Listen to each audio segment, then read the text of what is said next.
Hi, it's Nick on the 11th of August, fifth episode of Why I Love A Course in Miracles, why it speaks to me so deeply and why it's been the heart of my spiritual path for the last 25 years. There's a small section in the course that talks about the difference between what it calls grandeur and grandiosity.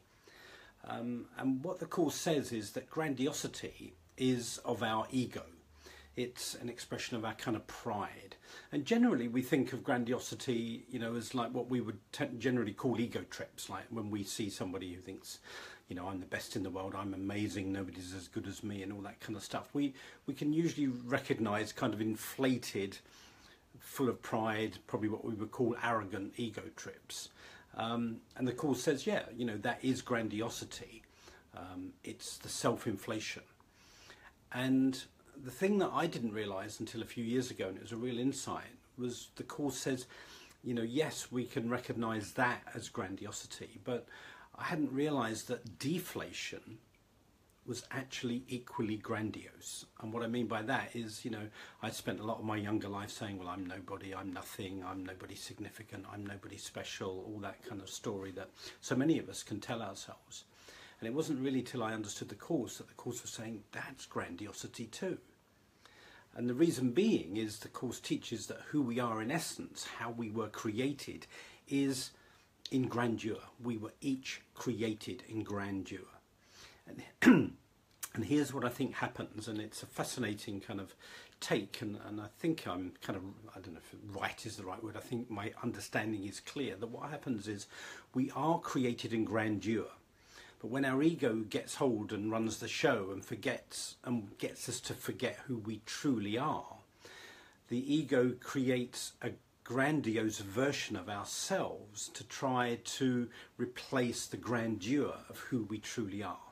Now that may sound like a bit of a mind-messing kind of idea, but I think what the ego tries to do is tries to do what we already are. It tries to make us into what we already are, but by its own means.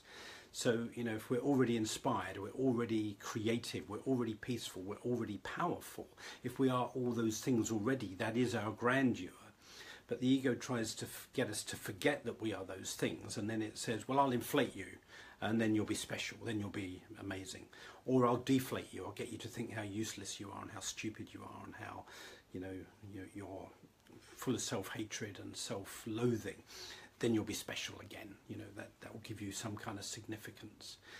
So I think what the ego tries to do is get us to forget our true significance and our true grandeur, and then gives us a kind of fake version of that,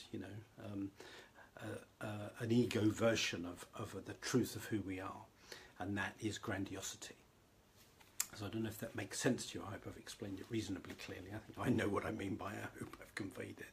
So, I think when I was younger, I wanted to inflate myself almost as a compensation for how much I deflated myself. So I'd either try to consider myself, more amazing than I was, because I really felt pretty crap about who I was. Now, I try and stay in this middle place a bit more, which is, this is what I believe the Course teaches, is that we are all amazing and nobody's special, because we're all amazing.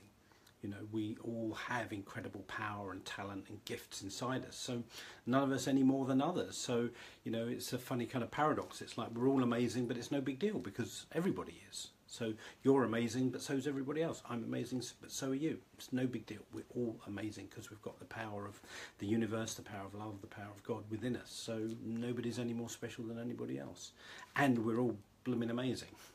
So I hope that makes sense. And I think, just a final thought is I think the ego is very good at kind of swapping labels. So I think the ego will try to get us to believe that we don't even have grandeur in us, that we are grandiose to believe that we have grandeur. So the ego is very clever, very pernicious. It says, well, you're just showing off if you think you've got any grandeur in you, because you haven't. But it's the ego that's telling us that.